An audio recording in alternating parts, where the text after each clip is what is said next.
Assalamualaikum warahmatullahi wabarakatuh dan salam sejahtera.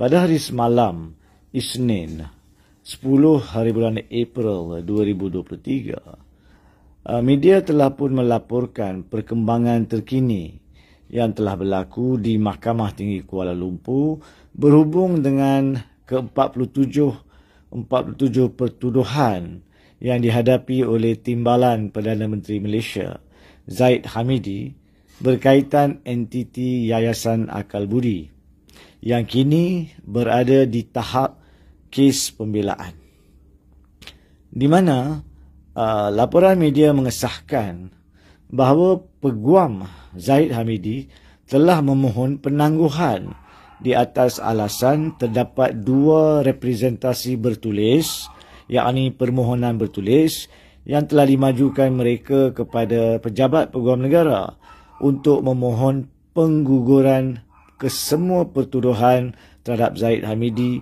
di atas alasan-alasan yang ditampilkan dalam surat representasi tersebut. Yang keduanya juga dimaklumkan bahawa surat tersebut merangkumi pelbagai bukti, pelbagai keterangan yang berjumlah 200 muka surat. Atas alasan itu, pihak media juga mengesahkan bahawa pihak Timbalan Pendakwa Raya hadir telah tidak membantah di atas permohonan penangguhan disebabkan wujudnya representasi yang cukup panjang itu, di mana pejabat peguam negara memaklumkan kepada mahkamah mereka memerlukan masa tambahan untuk menyiasat kesemua representasi terbaru tersebut. Atas dasar itu, seperti lazimnya di dalam prosiding jenayah di Malaysia, apabila kedua-dua pihak tidak mempunyai bantahan dan membuat permohonan yang berkait sama, maka mahkamah tidak akan mencampuri. Mahkamah akan membenarkan penangguhan demi konsep keadilan yang dipersetujui kedua-dua pihak. Itu sebabnya kes ditangguhkan ke bulan Ogos. Itu yang pertama. Tetapi yang lebih penting di sini adalah bagaimanakah, apakah cara jika ada untuk melayan pembuatan representasi bertulis kali ini. Rakyat kena faham, representasi bertulis adalah satu proses yang lazim, yang biasa wujud untuk kesemua OKT, untuk menampilkan rayuan dan permohonan sama ada untuk menggugurkan pertuduhan maupun mengubah bentuk dan gaya pertuduhan kepada yang lebih ringan. Itu bukannya isu di sini. Isunya adalah di tahap ini, pertamanya, kes pendakwaan sudah tamat.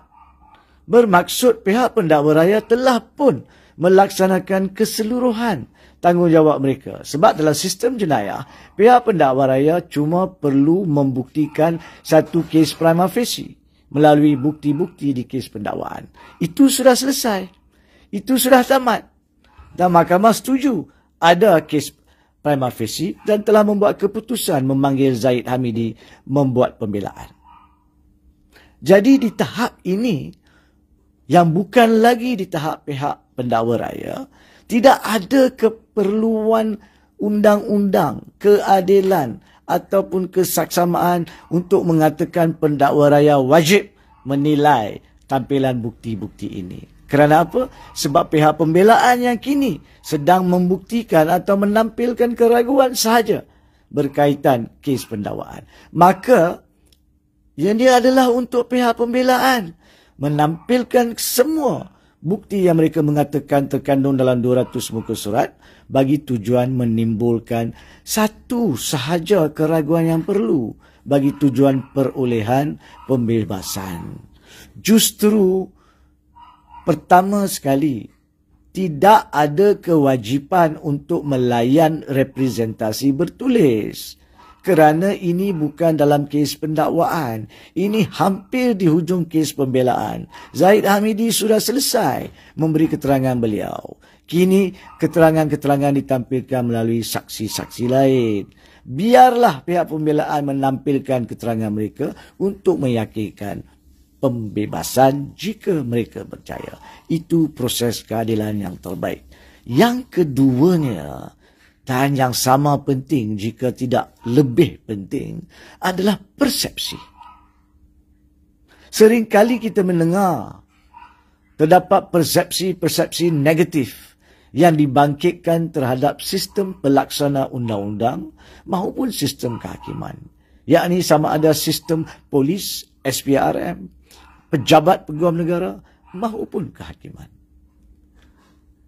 Dan selagi persepsi-persepsi ini wujud dan tidak dilakukan apa-apa oleh pihak-pihak berkenaan, maka negara kita payah sukar untuk mencapai konsep negara maju. Payah untuk mana-mana kerajaan yakin dan berjalan dengan di atas platform kedaulatan undang-undang yang betul. Persepsi-persepsi ini perlu dibanteras, perlu dicantas, perlu ditangkis supaya negara rakyat yakin mana-mana kerajaan, mana-mana pihak berkuasa tidak dicampuri oleh pihak eksekutif. Zahid Hamidi pada masa ini adalah timbalan Perdana Menteri. Permohonan penangguhan untuk representasi dibuat di tahap pertengahan atau penghujung kes pembelaan, bukan tahap pendakwaan. Jika pihak pendakwa raya menggugurkan pertuduhan terhadap Zahid Hamidi di tahap ini, persepsinya adalah semata-mata kerana Zahid Hamidi merupakan timbalan Perdana Menteri. Beliau merupakan menteri yang memegang portfolio dalam jemaah Menteri Anwar Ibrahim. Maka kerana itulah mudah untuk pihak kerajaan meminta dan meyakinkan dan mengarahkan peguam negara untuk melayan representasi dan menggugurkan kes. Itu persepsi. Itu bukan apa yang saya cakap. Itu adalah persepsi yang akan wujud di minda rakyat. Bagaimana nak tangkis perkara ini sekarang? Mudah. Kerana undang-undang tidak mewajibkan melayan representasi di tahap ini, maka saya syorkan Peguam Negara Tan Sri Idrus Harun untuk mengarahkan pegawai-pegawainya memaklumkan kepada mahkamah dan kepada Peguam Zahid Hamidi bahawa representasi mereka tidak akan dilayan kerana sudah kes pembelaan. Nombor 2, supaya mereka bebas. Zahid Hamidi bebas menampilkan kesemua keterangan itu, kesemua alasan itu melalui bukti di mahkamah. Cuba untuk meyakinkan mahkamah beliau telah menimbulkan keraguan yang munasabah kepada kes pendakwa raya dan ambillah apa yang kemudiannya beliau berhak jika berjaya, iaitu pembebasan tidak bersalah. Kalau Peguam Negara melakukan perkara ini, iaitu menolak representasi dan tidak melayan representasi, maka bukan sahaja Peguam Negara dan sistem pelaksana undang-undang tidak akan ataupun dikurangkan persepsi-persepsi negatif yang jahat, tetapi mahkamah diselamatkan daripada persepsi yang sama. Kerana selama ini, apabila pihak pendakwa raya memohon untuk menggugurkan pertuduhan, walaupun ianya permohonan pendakwa raya, tetapi mahkamah yang dituduh melalui persepsi negatif sebagai didalangi oleh campur tangan salah eksekutif. Kerana apa? Sebab pelepasan dan pengguguran pertuduhan mestilah dimuktamadkan melalui perintah mahkamah, sebab kes-kes sudah berada di mahkamah. Walaupun mahkamah tidak berkuasa untuk menolak kuasa pendakwa raya menggugurkan kes di bawah perkara 145, rakyat di luar untuk berlaku adil kepada mereka. Mereka tidak tahu dan mereka akan menuding jari, tempiaskan persepsi negatif kepada mahkamah. Jadi, sekiranya saranan ini diikuti, bukan sahaja persepsi negatif dapat ditangkas, dimitigasi, dikurangkan, dibersihkan, bukan sahaja terhadap pihak pejabat peguam negara, tetapi juga terhadap mahkamah. Jangan kita lupa sebagai rumusan, jangan kita lupa pada 26 hari bulan Januari 2016, apabila Apandi Ali di zaman Najib Razak Peguam Negaranya telah membuat sidang akhbar untuk membebaskan dan melepaskan Najib Razak daripada kesemua aligasi berkaitan 1MDB SRC, timbul persepsi bahawa peguam negara telah pun dan boleh dicampuri oleh eksekutif Perdana Menteri. Apabila Lim Guan Eng pada 3 hari bulan September 2018 dibebaskan oleh mahkamah atas permohonan pendakwa raya untuk menggugurkan kes, maka persepsinya adalah kerana pada masa itu peguam negaranya adalah Tommy Thomas, walaupun beliau kononnya mengundurkan diri daripada membuat keputusan Lim Guan Eng, tetapi persepsi tetap persepsi, iaitu pihak eksekutif Lim Guan Eng telah mencampuri pendakwaan terhadap diri dia.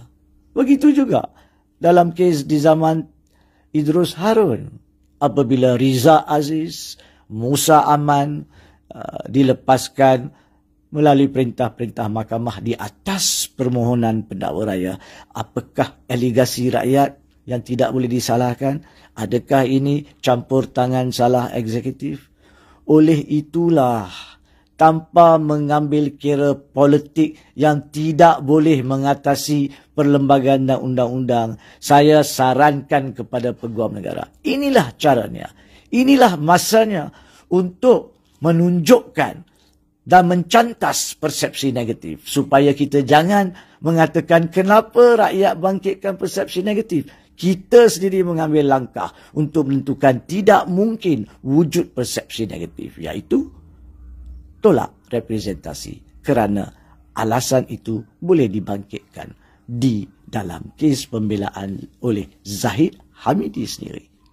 Begitu juga saya berharap Zahid Hamidi sebagai Timbalan Perdana Menteri dan Kerajaan Anwar Ibrahim boleh menerima saranan ini, saranan berpandukan kepada konsep kedaulatan undang-undang dengan hati yang terbuka. Sebab apa yang saya sebagai pengamal undang-undang dan rakyat Malaysia mahukan adalah kehormatan kepada sistem tadbir urus negara yang berpaksikan kepada kedaulatan undang-undang. Zahid Hamidi memang tidak bersalah sehingga mahkamah memutuskan dia bersalah.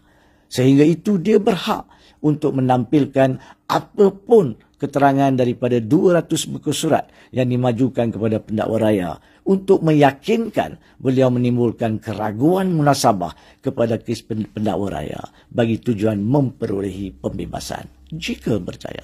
Jika dia berjaya, tahniah. Dan jika tidak berjaya, terimalah keputusan mahkamah dengan hati yang terbuka. Seperti mana anda telah dibebaskan semasa kes Ultra Kirana oleh Mahkamah Tinggi Shah Alam. Biarlah keadilan ditegakkan semaksimumnya tanpa kebolehan penampilan persepsi negatif di minda rakyat. Sekian.